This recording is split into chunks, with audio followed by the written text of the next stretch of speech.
Esse é o nosso café Rei de Judá. É o primeiro café a representar o município de Pinheiral. Ele surgiu da ideia de criarmos um café tradicional, muito saboroso, para você apreciar aí na sua casa, no seu cantinho preferido. E para isso, nós fomos até Minas Gerais, que é o melhor e o maior estado produtor de café do Brasil, buscar grãos 100% arábica para produzir o nosso café. Eu te convido a experimentar o nosso café Rei de Judá, o café forte e saboroso. Tenho certeza que você vai gostar.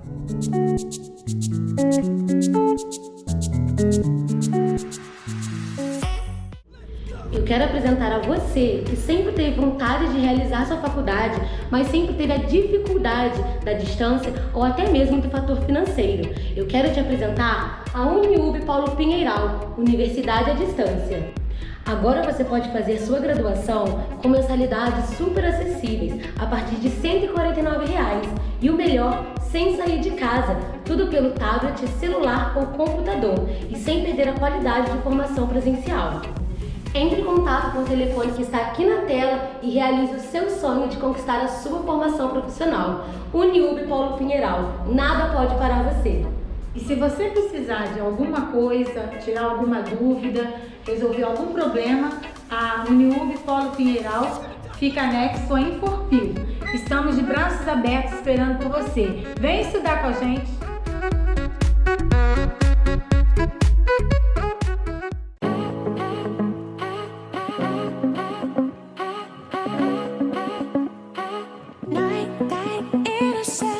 I think I did it again. I made you believe we were more than just friends. Oh baby, it might seem like a crush, but it doesn't mean that I'm serious. 'Cause to lose all my senses, that is... Olá amigos e amigas, sejam muito bem-vindos ao nosso programa Trocando Ideia no YouTube. É um prazer imenso chegar até a sua casa através do seu celular, através do seu computador, através do seu tablet, da sua TV. Muito obrigado por nos receber. Estamos iniciando mais um programa e hoje estamos aqui no Espaço VIP Festas e Eventos. Um lugar maravilhoso para você fazer a sua festa, comemoração. Entre em contato com o telefone que está na tela e faça já o seu orçamento. Quero agradecer também à loja Ana Clara Móveis, que está conosco no cenário deste programa. Para você que já está comigo, não se esqueça de deixar o seu like neste vídeo, curtir, compartilhar, envie para os seus amigos e também se inscreva no nosso canal. Não se esqueça de clicar no sininho para assim você ficar por dentro de tudo que acontece por aqui. A partir de agora, nós vamos trocar uma ideia. E hoje, no nosso programa Trocando Ideia no YouTube, nós vamos receber ele que é formado em Direito pela Universidade Federal do Rio de Janeiro. Está na Polícia Civil do Rio de Janeiro há mais de 10 anos. Foi delegado adjunto nas delegacias de Copacabana, Barra da Tijuca e na região sul-fluminense. Esteve à frente das delegacias das cidades de Volta Redonda, Pinheiral e Barra Mansa, sempre com a missão de proteger o cidadão, a família, os jovens e combater a criminalidade. Foi eleito como deputado federal em 2018 com mais de 100 mil votos, sendo o 10º candidato mais votado do estado do Rio de Janeiro. Ele é um delegado e um deputado muito simpático e atencioso com todos que o procuram. Hoje nós vamos trocar uma ideia com o deputado federal, delegado Antônio Furtado. Olá, delegado, seja muito bem-vindo ao nosso programa Trocando Ideia no YouTube. É um prazer imenso hoje receber o senhor aqui. Eu sei que o senhor abriu um espaçozinho aí na agenda para estar aqui com a gente. Muito obrigado. Júlio, eu que te agradeço. Já era um sonho antigo meu poder participar do seu programa. Um programa que tem um enorme número de seguidores, resultado do ótimo trabalho que você desempenha em Pinheiral e na região. E trocar ideia sempre é bom. A democracia só avança assim, com pontos de vista que às vezes são antagônicos, mas podem ser complementares. E é isso que eu quero fazer. Sempre conversei com a população como delegado de polícia e agora na política a gente precisa ainda mais exercitar o diálogo. Verdade. Eu quero exatamente começar conversando neste programa sobre essa carreira como delegado. São 10 anos de Polícia Civil. Eu gostaria que o senhor contasse para a gente, para os nossos seguidores também, um pouquinho dessa carreira, desses 10 anos como delegado de Polícia Civil. Bom, primeiro contar para vocês que a minha mãe ficou desesperada quando eu passei no concurso de delegado. Imagina. Ela falou, meu filho, você é louco, você vai para a polícia, você vai correr risco de vida.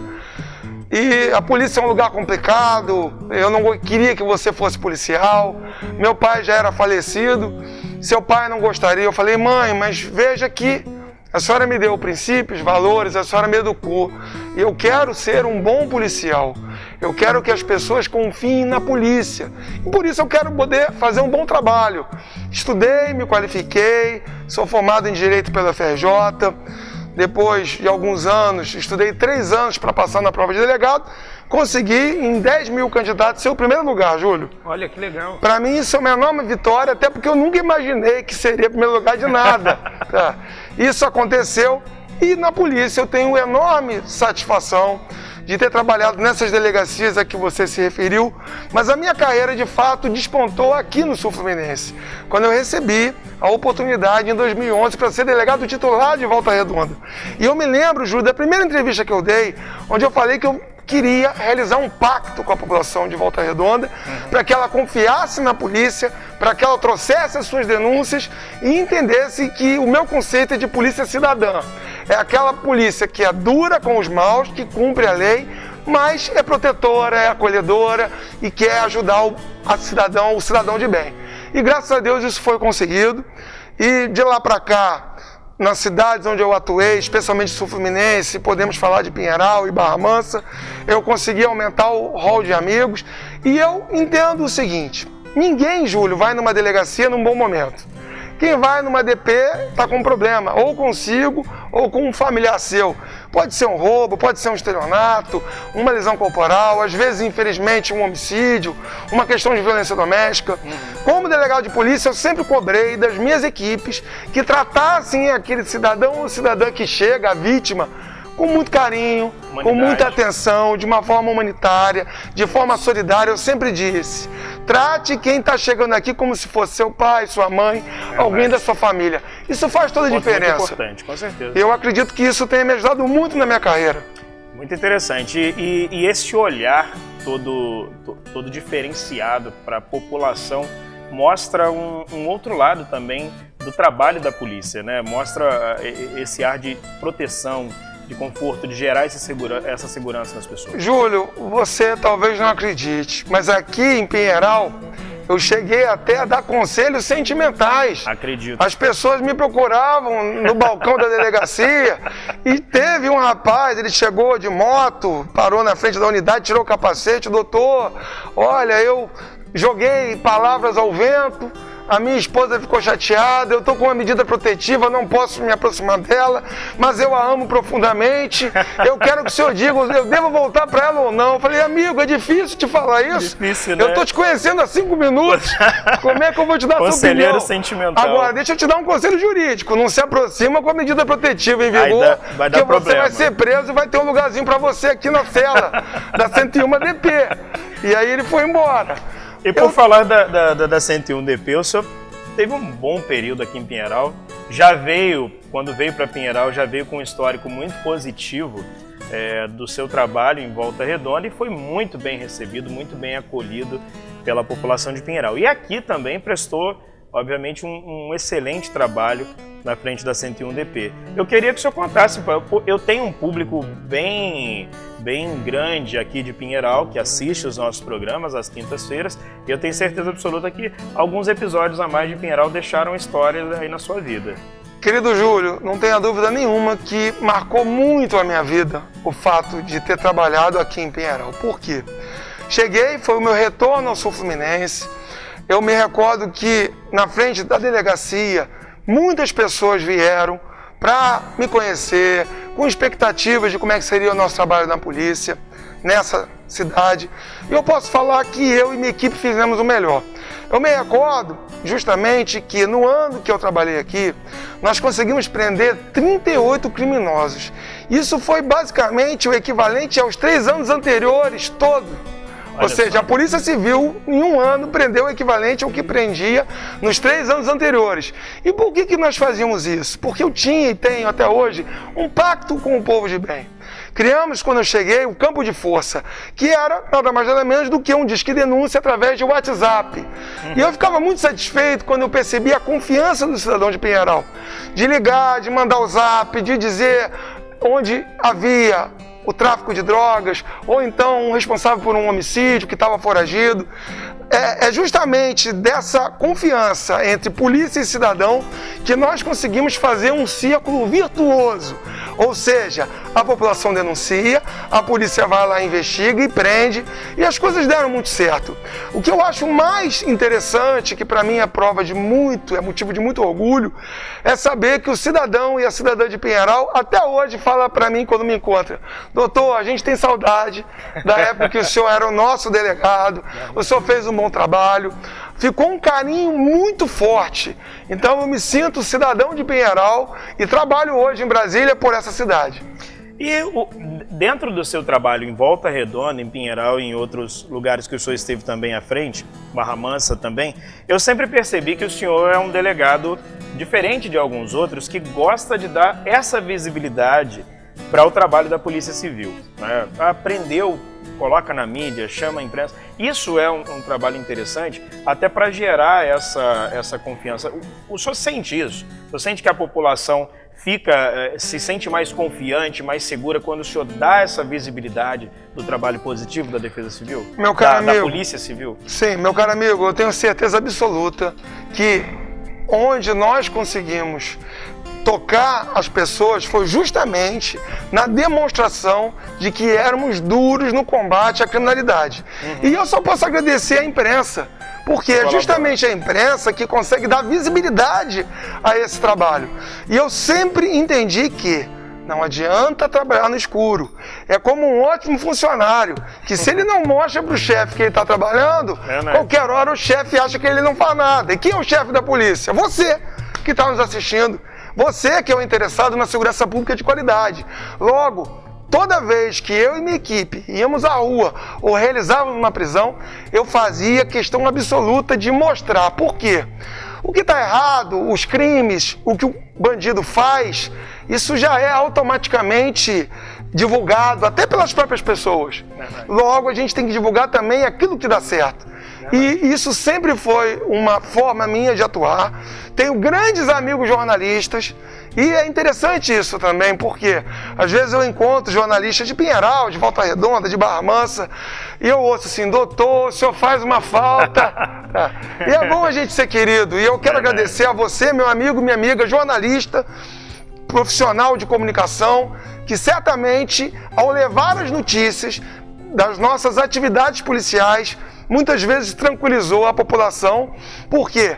Porque nós temos que mostrar também quando as coisas dão certo. Verdade. Pense um pouco comigo, Júlio. Quando você prende um homicida, quando você prende um ladrão, você deixa a população mais calma e passa um recado para os outros marginais. Ou seja, não vai roubar lá, não, porque lá tem alguém firme, tem uma polícia atuante. E isso faz com que a cidade fique mais segura. Eu sempre procurei, através da divulgação do trabalho, deixar isso claro. Deputado, nós temos aqui um grande parceiro no nosso programa, que é o Café Rei de Judá, que já nos acompanha desde o início, e todos os nossos convidados eu sempre convido para tomar um cafezinho com a gente. Eu quero te convidar para tomar esse café, que é forte e saboroso. É o primeiro café que representa o município de Pinheiral e já está expandindo aí para toda a região também. Perfeito. Vamos tomar um cafezinho? Claro que sim, amigo. Deputado, a gente segue aqui então o nosso bate-papo e agora a gente chega num outro momento, porque deputado, delegado, primeiramente delegado, já trabalhando pelas pessoas, eu queria entender, eu queria que o senhor explicasse um pouco pra gente, quando que surgiu esse desejo, essa vontade de pensar assim, de repente eu posso ampliar um pouco mais o horizonte para ajudar ainda mais as pessoas por um outro âmbito, que é o âmbito político, né? Eu queria que o senhor contasse um pouquinho pra gente como que surgiu esse desejo pela política. Curiosamente, quando eu era delegado titular em Volta Redonda, às vezes eu estava no mercado, fazendo uma compra, e as pessoas me paravam, elogiavam o nosso trabalho, que era divulgado através da televisão, especialmente, ou rádio, e me diziam assim: Furtado, por que você não pensa em entrar na política? Eu lhe daria meu voto. Mas eu estava tão satisfeito realizando o meu trabalho de policial que não era algo que eu considerasse. Até que houve, no ano de 2015, a minha transferência. Eu fui transferido da delegacia de Volta Redonda para a delegacia de Cachoeiras de Macacu. E eu confesso a você agora que eu fiquei bastante triste, porque eram quase 4 anos na cidade de Volta Redonda, e eu percebi que a tristeza não era só minha, porque a população fez um grande movimento, chamado Fica Furtado, onde eles me condecoraram com uma frase inesquecível, onde diziam: o melhor delegado da história de Volta Redonda não pode nos deixar. E aquilo foi muito significativo, aquilo tocou meu coração. Eu fui até num carro de som, me despedi, 500 pessoas cercaram a 93DP. Naquele momento, eu entristecido, eu sabia que teria que ir embora, mas falei no meu discurso de despedida: o mais importante para mim é ficar no coração de vocês, que hoje me rendem essa bela homenagem. Ao ir embora para Cachoeiras de Macacu, eu pensei: poxa, quem sabe se a política não pode me trazer de volta ao Sul Fluminense. E aí comecei a pensar, junto com amigos, como é que se daria essa transição, sendo que eu nunca pretendia abrir mão de trabalhar na segurança pública. E é o que eu faço agora como deputado federal. E essa trajetória da vida política começou lá em 2016 com a tentativa da vice-prefeitura na cidade de Volta Redonda, e já depois em 2018 um resultado bem expressivo, né, com mais de 100 mil votos, somando aí toda a região. Eu me lembro que só aqui em Pinheiral, se eu não me engano, foram mais de 3.500 votos para o senhor enquanto deputado, né? O 10º deputado mais votado do estado do Rio de Janeiro. Como que foi receber agora esse primeiro resultado? Eu sei, lá de repente em 2016 foi uma experiência, não foi de repente a experiência vitoriosa que o senhor queria, mas de repente 2 anos depois, em 2018, um resultado excelente nessa carreira política. Conta um pouco desse momento pra gente. Meu caro amigo, eu aprendi na vida que não existe derrota enquanto você está lutando. Verdade. Claro que 2016 foi um ano que eu sofri, porque quando a gente se dedica a um projeto, eu queria muito ser vice-prefeito de Volta Redonda, porque havia um convite para que eu, sendo vice-prefeito, atuasse como secretário de segurança daquele município. E essa vontade, ela surgiu e nós trabalhamos muito. Infelizmente não foi possível, mas eu aprendi muito com aquela eleição. E é justamente em momentos que você tenta e não consegue que você aprende qual é o caminho. E o que eu mais notava é que a população me dizia o seguinte: Furtado, não desiste não, continua, 2018 tem outra eleição, nós gostamos de você e pretendemos lhe amparar na sua carreira política. Eu acreditei nas pessoas que disseram isso e elas não estavam mentindo. Porque, de fato, 2 anos depois, quando eu me lancei a candidato a deputado federal, eu não tinha muitos recursos financeiros. A minha campanha foi uma campanha muito barata. Não fiz alianças com pessoas que tivessem grande poder econômico, porque não queria depois ficar na mão delas. Eu queria manter a minha independência, a minha liberdade, para atuar segundo a minha consciência e segundo a lei. E quando nós conseguimos 104.211 votos, e até onde eu sei, é a maior votação que um candidato a deputado federal conseguiu no Sul Fluminense, eu fiquei surpreso, porque não imaginava, mas ao mesmo tempo orgulhoso e com essa enorme responsabilidade de, em Brasília, defender, cuidar do estado do Rio de Janeiro e especialmente aqui do Sul Fluminense. Nós estamos aqui hoje trocando essa ideia super bacana com o deputado federal, delegado Antônio Furtado. Não sai daí porque não acabou, daqui a pouquinho a gente volta.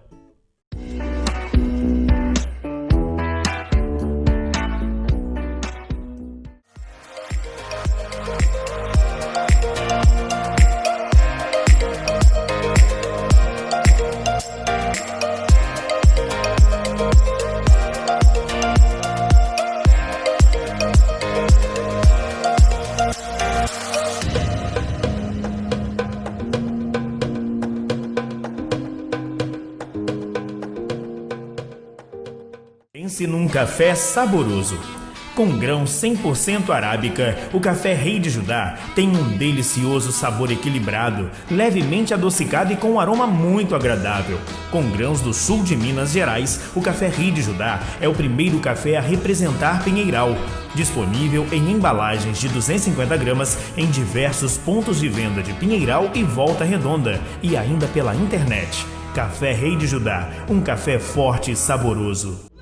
Eu quero apresentar a você que sempre teve vontade de realizar sua faculdade, mas sempre teve a dificuldade da distância ou até mesmo do fator financeiro. Eu quero te apresentar a Uniub Paulo Pinheiral, Universidade à Distância. Agora você pode fazer sua graduação com mensalidades super acessíveis, a partir de R$ 149,00. E o melhor, sem sair de casa, tudo pelo tablet, celular ou computador, e sem perder a qualidade de formação presencial. Entre em contato com o telefone que está aqui na tela e realize o seu sonho de conquistar a sua formação profissional. Uniub Paulo Pinheiral, nada pode parar você. E se você precisar de alguma coisa, tirar alguma dúvida, resolver algum problema, a Uniub Paulo Pinheiral fica anexo a Inforpil. Estamos de braços abertos esperando por você. Vem estudar com a gente!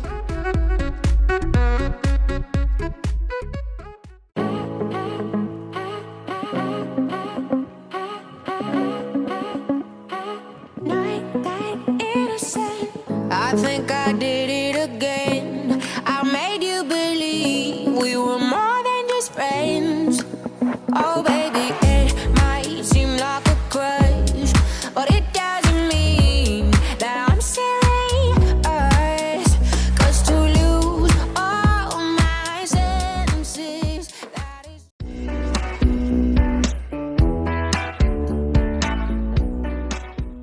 De volta no segundo bloco do nosso programa Trocando Ideia no YouTube. Para você que está chegando agora, hoje a gente está batendo um papo muito legal com o deputado federal, delegado Antônio Furtado. Delegado, eleito agora as funções de deputado e delegado, com esse delegado entusiasta, esse deputado entusiasmado também em ajudar a população.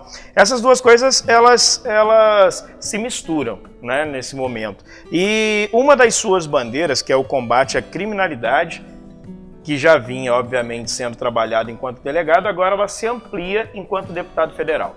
Eu queria que o senhor falasse um pouquinho para a gente agora exatamente de como que o senhor conseguiu ampliar esse horizonte. Como que hoje o senhor tem trabalhado como deputado federal no combate à criminalidade? Primeiro, deixar claro a vocês que é mais difícil ser deputado federal do que ser delegado.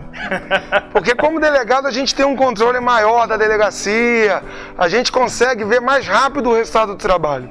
Já como deputado federal, a gente precisa exercer esse viés do diálogo, precisa compor com, muitas vezes, correntes de pensamento que são diversas, mas eu tenho tentado e, na minha opinião, tenho conseguido fazer algumas coisas importantes.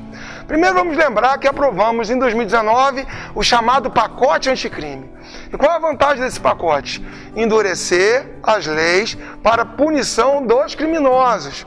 Vou lhe dar um exemplo. Até bem pouco tempo atrás, a pena máxima que havia no Brasil era a pena de 30 anos de prisão. Só que nós temos criminosos que são verdadeiros monstros e que 30 anos não é suficiente. Eles precisam ficar afastados da sociedade para não delinquir novamente. Logo, nós conseguimos aumentar as penas para 40 anos, o que eu considero uma vitória. Nós também lutamos e aprovamos a diminuição daqueles benefícios de saídas temporárias, final do ano, saída de Natal, de Ano Novo, saída de Dia das Mães, Dia dos Pais. Há casos bizarros onde a assassina do pai e da mãe saía para comemorar o Dia dos Pais. Então nós não podemos entender isso como algo normal. Esse é um ponto. Um outro ponto importante é que eu me dedico a mudar a legislação penal para que a gente tenha a justiça que você, cidadão e cidadão de bem, quer. Cidadã e cidadã de bem querem, como eu, um país melhor. Isso é feito como? Eu vou lhe dar o exemplo dos adolescentes. Os adolescentes no Brasil, muitos entendem que não existe justiça para eles. Por quê?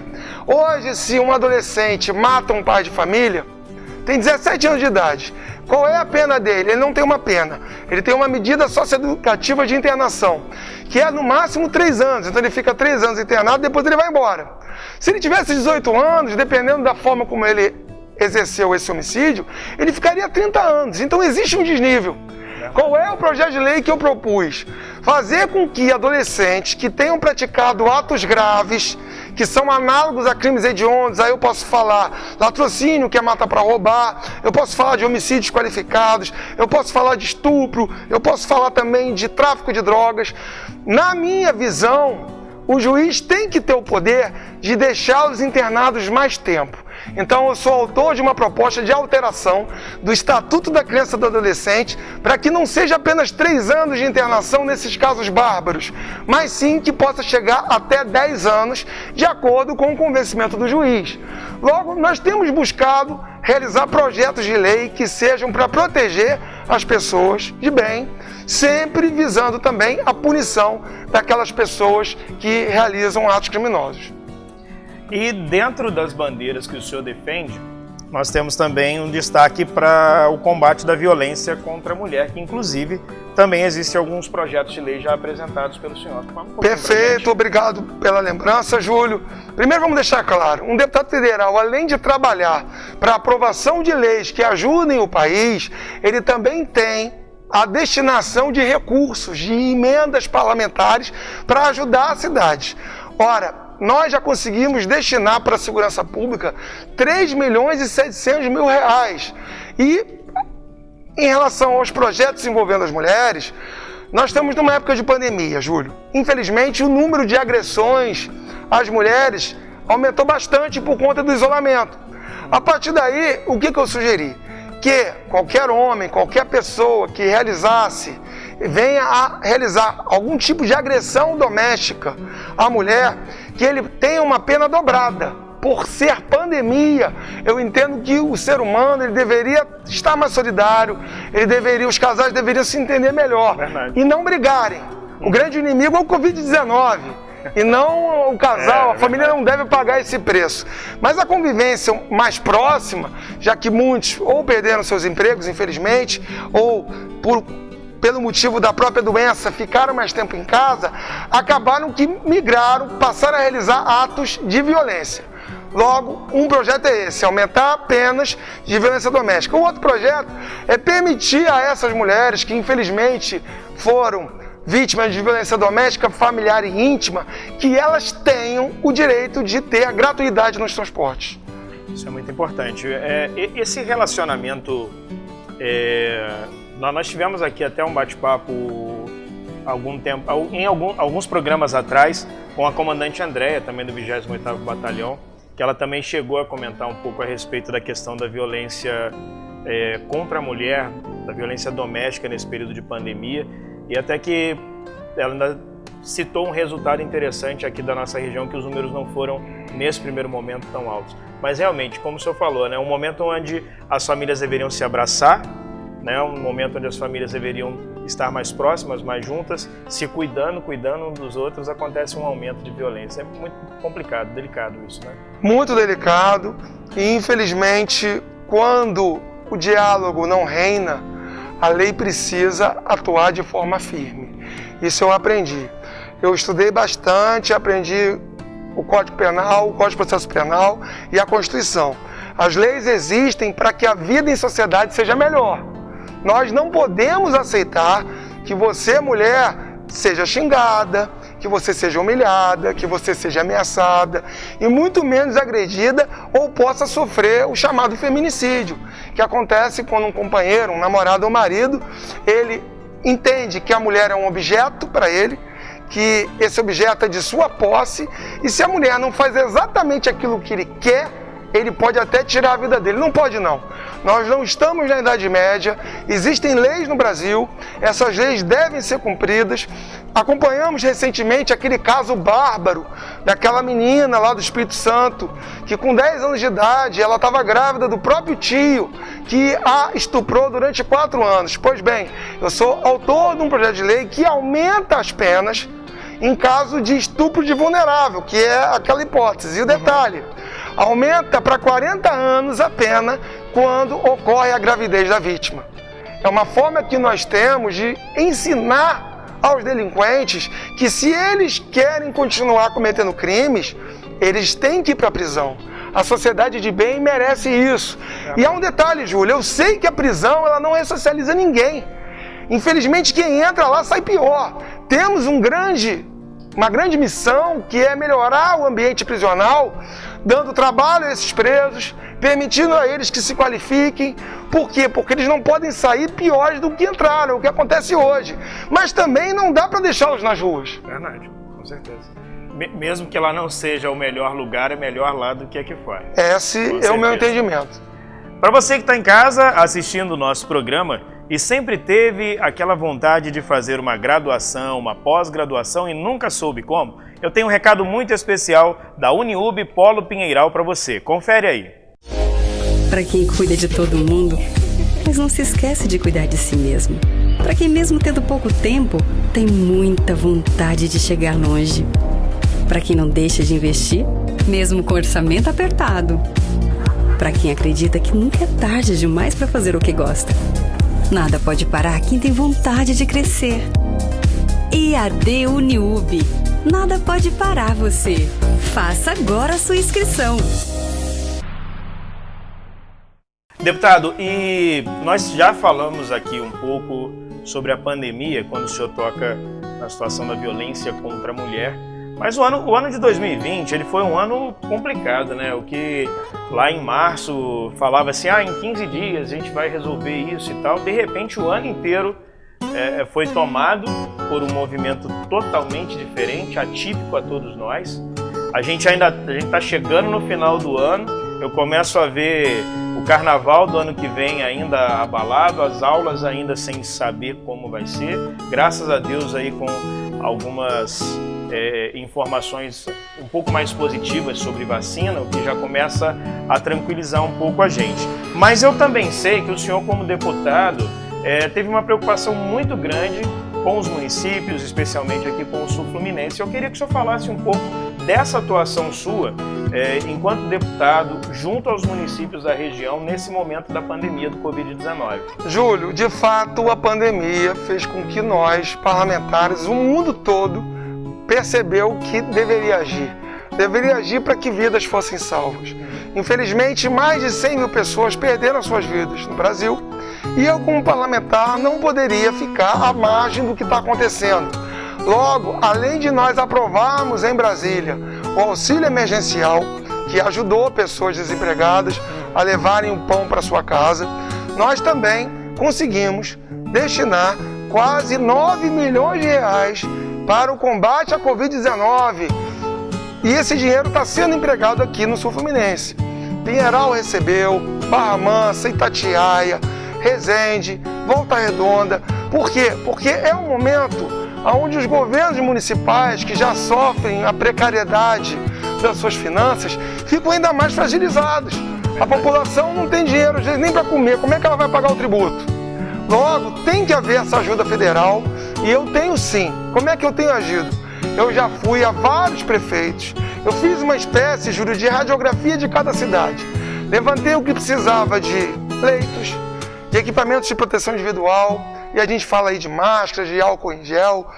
E a partir desse levantamento, o que nós fizemos? Remanejamos recursos que iam para uma área, para essa área da saúde, que hoje é mais importante. Então, por exemplo, não tinha sentido agora investir em turismo se as pessoas não estão fazendo viagens por conta do isolamento. Então, o que era para o turismo, nós empregamos na questão da saúde. E é dessa forma, com muita responsabilidade, que a gente tem ajudado a cidade. A você, meu amigo e minha amiga, que é de Pinheiral, nós já conseguimos mandar mais de 2 milhões de reais para a cidade de Pinheiral. É uma forma que eu tenho de agradecer por ter sido o deputado federal mais votado da história de Pinheiral. Verdade. Como você falou na última eleição, tivemos 3.500 votos aqui. É verdade. Então eu sou grato a você, amigo e amiga de Pinheiral, e tenho absoluta convicção, não me esqueço dessa cidade, estou sempre trabalhando. Eu acredito que a parceria de um parlamentar com o prefeito, com os vereadores, é muito importante porque eles sabem melhor do que ninguém quais as necessidades do município. E a partir daí a gente estabelece esse trabalho que é trazer recurso, trazer dinheiro federal para ajudar a melhorar a vida do cidadão. E o senhor, como deputado aqui na região e também presenciando o cenário do Brasil como um todo, que o senhor espera do Brasil para esse novo momento, para esse novo normal que a gente vai ter que viver a partir de agora? Meu caro amigo, eu vou ser sincero com você agora. Eu quero o antigo normal. Eu não quero o novo normal, não. E eu sou um otimista. Eu acredito que, já que no mundo inteiro temos informações de que existem 160 equipes de cientistas procurando essa vacina. A Rússia chegou a dizer que a vacina está pronta e que vai aplicar em larga escala naquele país. E já existem testes dessas vacinas, inclusive de 3 ou 4 aqui no Brasil. Logo, eu acredito que o cenário em 2021 é um cenário positivo. É um cenário de esperança. Por quê? Porque em 2021 essa vacina vai existir. E eu espero que ela exista até março do ano que vem. Logo, todos nós seremos vacinados. Eu espero poder aposentar essa máscara, que ela vire uma peça de museu e que nós consigamos retomar a nossa vida. Apenas com algumas lições importantes. Entre essas lições, eu digo que a pandemia talvez tenha como único ponto favorável o fato da gente poder, muitas vezes, valorizar mais a própria casa, valorizar mais o ambiente familiar, entender que nós precisamos muitas vezes aumentar a nossa espiritualidade, entender que Deus tem um projeto e um plano para cada um de nós. Verdade. E que esse período possa ser um período de reflexão. Não há como não trabalhar. Eu sempre digo aos mais velhos, cuidem-se, evitem sair. Se você é do grupo de risco, tem as chamadas comorbidades, por favor, a sua vida é muito importante para nós. Nós queremos que vocês passem o período de pandemia e continuem conosco. Então não se arrisquem. Infelizmente a gente vê cenas de pessoas que se aglomeram em praias, se aglomeram em boates, como se tudo já tivesse resolvido e não está. 83% dos entrevistados disseram que são contra o retorno às aulas dos seus filhos. Por quê? Porque tem medo da doença. E se a gente observar, o senhor aqui hoje enquanto agente político e várias outras pessoas, vários outros líderes, agentes políticos também, que com responsabilidade conduziram esse momento da pandemia, a gente vê um resultado positivo do poder público, como o senhor mesmo falou, teve o auxílio, teve emendas que o senhor conseguiu destinar. E a população ela também precisa fazer um pouco da parte dela, né? Porque parece que, tipo assim, ó, melhorou um pouquinho, aí todo mundo vai lá e brum, sem a gente entender, de repente que esse movimento, por exemplo, nós passamos há poucos dias aí o feriado de 7 de setembro, né? Que foi exatamente um movimento muito grande nas praias. E as pessoas não têm, às vezes, a consciência do resultado que isso pode gerar em uma semana, em 14 dias depois, que é quando o resultado da doença começa a aflorar nas pessoas, né? Então, a consciência da população ela tem que ser grande nesse momento para que todo mundo se ajude, até para que a gente consiga, seja num novo normal e chegar no nosso velho normal, o nosso normal mesmo de vida. Mas todo mundo tem que se abraçar nessa hora. Se abraçar, que eu digo na consciência, porque o abraçar não pode, mas se abraçar na consciência de fazer aquilo que é correto. Eu acredito no que você está dizendo, eu penso da mesma maneira. Eu, há vários meses, não consigo abraçar minha mãe, mas eu estou sempre próximo dela. Uma vez por semana eu vou até ela, a gente conversa, eu de máscara, distante, a gente praticamente usa litros de álcool gel, mas isso é feito sempre na esperança. Você que está me ouvindo agora, tenha certeza de uma coisa, 2020 está sendo um ano muito difícil. Um ano onde todos nós estamos desnorteados com o que está acontecendo. Mas a gente tem que reagir. A gente não pode, o Júlio lembrou muito bem, tem que haver uma consciência. Tem que haver uma consciência de que quando alguém sai na rua e essa pessoa não está se cuidando, ela pode contaminar, às vezes, dezenas de outras pessoas. E alguns, por ter uma imunidade baixa, ou um organismo mais frágil, podem não sobreviver. Eu, infelizmente, perdi um assessor meu para o Covid-19. E ele tinha apenas 44 anos. Logo, nós precisamos ter exata dimensão. É uma doença grave, é uma doença que hoje ela é curada com o passar do tempo, embora existam medicamentos, eles são para que haja uma diminuição dos sintomas, mas infelizmente muitas pessoas não sobrevivem. E é por essas pessoas que a humanidade precisa estar unida. A união aí é a união de esforços, É a união onde nós precisamos chegar à conclusão que nenhum de nós é melhor do que todos nós juntos, mas não é juntos no sentido de aglomeração. Físico, né? É juntos no sentido de uma mesma vontade e de ideal. trabalhar pela salvação da humanidade. Vamos lembrar, em 1918 houve uma gripe espanhola, que foi uma pandemia e dizimou milhões de pessoas no mundo todo. Passaram-se mais de 100 anos, a medicina hoje é mais evoluída, a vacina vai vir rápido, mas a gente tem que ter paciência. Verdade. Deputado, são mais de 600 dias, vamos falar um pouquinho mais do mandato, são mais de 600 dias de mandato como deputado federal.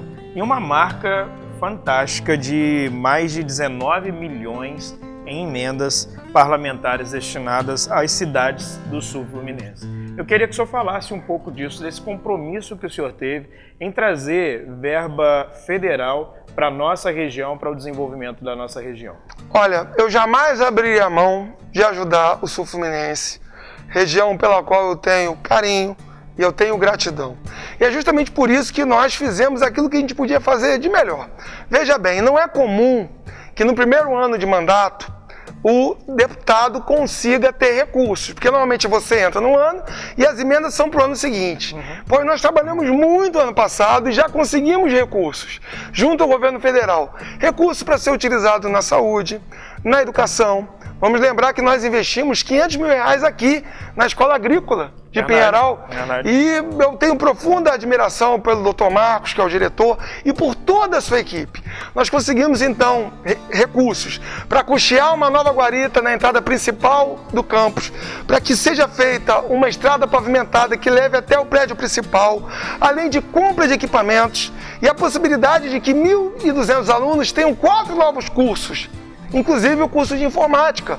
Vamos lembrar, é uma escola centenária, a Escola Agrícola. E eu fico muito feliz de poder ajudar. Isso foi feito em praticamente todas as cidades. Segurança pública, onde nós acreditamos que as guardas municipais precisam ser aparelhadas, precisam ter viaturas. Os nossos guardas municipais, eles têm que ter condições de trabalho. E é por isso que a gente luta. Saúde, educação, infraestrutura, para que as ruas sejam pavimentadas, para que haja iluminação. A iluminação ela é muito importante para quê? Para que nós não tenhamos crimes. Se você tem à noite um lugar bem iluminado, o bandido se afasta dali e o cidadão de bem pode levar a sua vida. Quero lembrar também que tem um projeto que é a nossa Menina dos Olhos atualmente, que é o projeto das praças inclusivas. Esses projetos têm como finalidade permitir que crianças que tenham necessidades especiais, crianças que por algum motivo tenham uma deficiência visual ou auditiva, que elas possam também brincar. Que a praça possa ser um espaço de cidadania, um espaço lúdico, onde o pai e a mãe têm a alegria de ver o seu filho brincando. Então nós já conseguimos verba para isso. Em breve, 2 praças aqui de Pinheiral devem receber esses brinquedos. E uma praça é um patrimônio da cidade, que é a Praça Brasil. Isso vai acontecer em Volta Redonda, em Barra Mansa, enfim. Nós estamos fazendo toda uma análise para levar essas praças aonde elas forem necessárias. Muito bom. Agora, o senhor falou do município, o senhor falou dos municípios da nossa região, e por falar em município, a gente está chegando num momento delicado do ano também, que é mais um momento onde a população também precisa de atenção. É um momento onde tem muita gente que está preocupada, que é o pleito eleitoral. Preocupado até por conta da pandemia, né? Que a gente, na verdade, ainda não sabe tão bem como vai ser em cada município. Ainda tem vários pontos de interrogação, vamos dizer assim.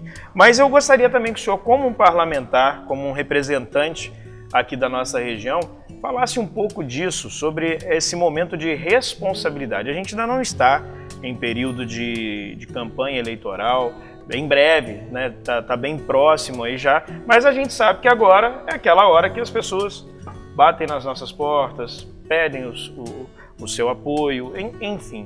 Fala um pouco para a gente, deputado, sobre essa responsabilidade do cidadão agora e também sobre o cuidado de como fazer isso neste momento de pandemia. Eu entendo que o cidadão, ele é a essência da democracia. Ele tem o poder de decidir quem vai governar a sua cidade, quem vai fazer as leis da sua cidade nos próximos 4 anos. De fato, as eleições são o cume, o ponto máximo da democracia. É verdade que essas eleições estiveram ameaçadas. Alguns até pensaram em adiá-la para o ano que vem por conta da pandemia. Mas, na minha opinião, prevaleceu o melhor entendimento. No sentido de atrasar um pouco a eleição, que será cidades onde nós tenhamos 2 turnos. A gente tem uma votação no dia 15 de novembro e depois outra no dia 29. E isso foi melhor, para dar mais tempo para que pudesse ser feito um planejamento. Esse planejamento já existe. Então, ao mesmo tempo que eu peço a você, meu amigo, minha amiga, que vai votar, que seja muito consciente, que analise bem os candidatos, que veja se é uma pessoa digna de receber o seu voto, se é alguém que é ficha limpa, porque nós não podemos aceitar mais a corrupção. Ela faz com que o dinheiro público suma e as pessoas não tenham os serviços adequados. Por isso é muito importante. É claro, nós não somos adivinhos. Quem vê cara não vê coração. Às vezes pode chegar alguém e lhe prometer que vai fazer excelentes obras por um município e na prática não ter essa intenção. Mas existe algo importante que o homem criou que você pode utilizar. Internet. Na internet, se você digitar o nome da pessoa, você consegue um histórico dela. E aí aumenta a sua chance de votar com correção. Em relação às eleições, nós sabemos que hoje várias convenções já estão sendo realizadas no modelo virtual, ou seja, pela internet, justamente para evitar a aglomeração. Recentemente foram divulgadas novas regras como é que vão se dar as medidas e o planejamento e a própria realização da eleição no dia. E eu concordo com as medidas que a Justiça Eleitoral está prevendo. Entre elas, não vai ser mais utilizado aquela questão da identificação biométrica através da digital. Há uma orientação de que a própria pessoa, o eleitor, leve a sua caneta, ele vai mostrar a sua identidade, ele não vai se aproximar muito do mesário. Se o mesário tiver alguma dúvida, se de fato aquela foto é daquele eleitor que está mascarado, ele vai ser recomendado a abaixar a máscara muito rapidamente. Ou seja, está se buscando um caminho.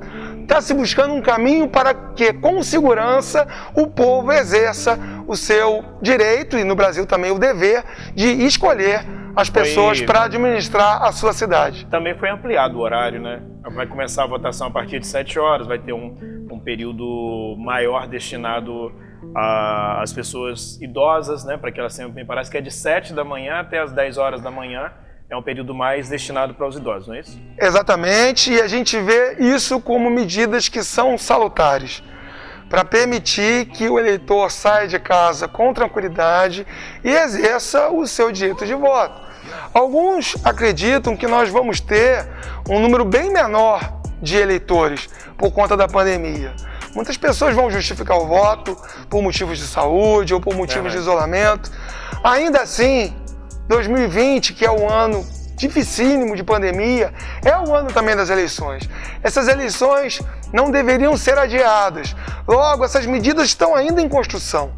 Mas, pelo que eu vi, eu concordo com elas e entendo que vamos, dessa forma, conseguir realizar as escolhas e fazer as adequações necessárias.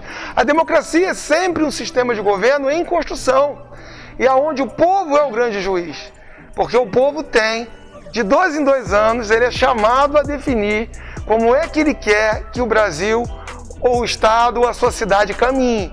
Então veja a sua responsabilidade e vote com consciência. Deputado, um dos grandes temas, eu acho também que é uma das suas preocupações, até porque hoje a gente fala muito da preocupação com o jovem, mas eu acho que não é, às vezes, um tema que hoje abrange só o jovem, né? Se a gente observar um pouco mais, já tem adolescente, pessoas de mais idade, que é a questão do combate e prevenção às drogas. Hoje o senhor, como delegado, poderia tem a sua atuação dentro desse aspecto e como deputado, eu acho que ainda consegue ampliar um pouco mais esse horizonte no cuidado e na prevenção. Vamos falar um pouquinho sobre isso? Vamos, amigo. Te agradeço imensamente a pergunta. Eu, como delegado de polícia, aprendi que a maioria dos crimes, ou uma parte significativa deles, acontecem por conta do consumo de drogas. Os entorpecentes, eles afetam a mente dos usuários. E esses usuários, com o tempo, se tornam dependentes, ou seja, escravos da droga. A partir daí, ele fica incontrolável. Ele pode matar, ele pode roubar, ele pode realizar crimes sexuais, e isso gera prejuízos absurdos para a sociedade. Então, por exemplo, o álcool é uma droga lícita, ou seja, é permitida para maiores de 18 anos. Infelizmente, nós temos o álcool como a droga mais consumida no mundo, e isso tem para nós gravíssimos prejuízos, seja porque muitos se envolvem em acidentes de trânsito, que tem vítimas fatais, seja também porque existe, quando a pessoa consome o álcool, a chamada fase do leão, que é a fase que a pessoa fica feroz, que ela fica fora de controle, fica muito irritada. Isso aumenta também, como falamos da violência doméstica, muitas situações onde o marido ele bebe e a partir daí, fora de si, ele desconta qualquer frustração na sua esposa ou nas crianças que estão em casa. Precisamos combater isso. E como é que nós combatemos o uso da droga? Especialmente através da prevenção. Eu digo com suporte numa frase de Philip K. Dick, que era um norte-americano, escritor de ficção científica, que dizia o seguinte: a droga ela não é uma doença. No princípio, ela é uma escolha. É a mesma coisa que que você se atirar na frente de um carro em movimento. No começo, o adolescente, o adulto, o idoso, ele escolhe usar droga. Depois de um tempo, ele vira escravo dessa droga, porque ele fica dependente. Então, o meu trabalho, já como delegado, era na prevenção. Eu criei um projeto chamado A Vida Vale Mais. A Vida Vale Mais foi um projeto onde eu tive a oportunidade de andar pelo Sul Fluminense e conversei com mais de 20 mil alunos. E a gente levava a experiência da delegacia e falava, olha, as 4 principais drogas são álcool, maconha, cocaína e crack. Essas drogas são responsáveis por muitos crimes, por pessoas que perdem a sua liberdade, perdem a sua saúde ou perdem a sua vida. Logo, a gente precisa conscientizar. Você que é pai e mãe que está me assistindo, eu sei do seu medo, do seu filho poder ser um usuário de droga. E qual é o caminho que eu lhe dou para evitar isso? Converse com ele, ensine, eduque, faça com que o seu filho tenha uma religião. A religião afasta, muitas vezes, o jovem no consumo da droga. Então tudo começa em casa, com a família, com a educação. Isso tem que chegar no colégio também. Em breve nós vamos sair da pandemia. Eu defendo e sou autor de uma proposta em Brasília de criar uma Semana Nacional de Prevenção à Dependência Química. E essa semana seria no final de junho. Por quê? Porque no final de junho nós temos o Dia Mundial de Combate às Drogas. Por que não fazer ciclos de palestras com jornalistas, juízes, médicos, psicólogos, policiais? Nós podemos sim, através dos exemplos do que aconteceu de ruim, ensinar os nossos jovens a se defenderem do fantasma das drogas. E, como você bem falou, os idosos também hoje enfrentam esse problema. Existe uma estatística no Brasil que diz que 40% dos idosos consomem álcool. E esse consumo de álcool pode, ainda mais na pandemia, ser intensificado. Logo, precisamos trabalhar, precisamos entender que é muito importante lutar contra a droga. E vou falar muito rapidamente de um projeto de lei 399 de 2015, que a pretexto de permitir que a maconha seja liberada para fins medicinais, esse projeto, na verdade, ele engana o povo brasileiro, já que o que ele quer é transformar o nosso país num dos maiores produtores de maconha de todo mundo. Porque lá vem dizendo que a maconha deveria ser utilizada para fins medicinais, mas ao mesmo tempo prevê a utilização para fins não terapêuticos. Então o que a gente nota? O narconegócio internacional quer utilizar as nossas terras aqui no Brasil, que são de qualidade e tem um clima que é apropriado para plantar maconha, para que gerem os seus lucros, e isso pode até destruir milhões e milhões de jovens e milhões de famílias.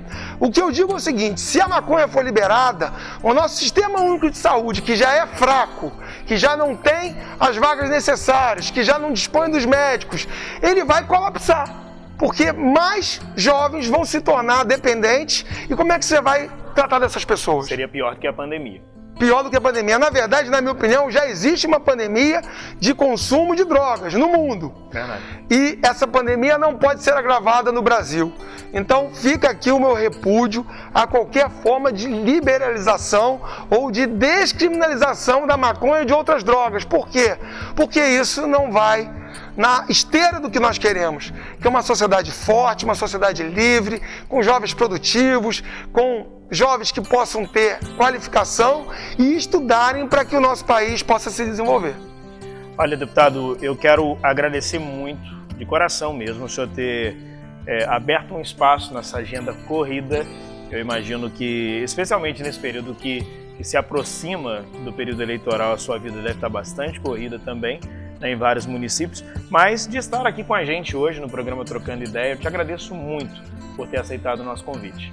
Júlio, eu que te agradeço. Para mim foi uma honra, eu já queria vir há um tempo, ainda bem que você não esqueceu de mim. Jamais. A gente está correndo bastante realmente por conta de convenções e de todo esse trabalho que a proximidade do pleito, das eleições, ele nos impõe. Mas a gente sempre trabalha com muito carinho, com muito amor.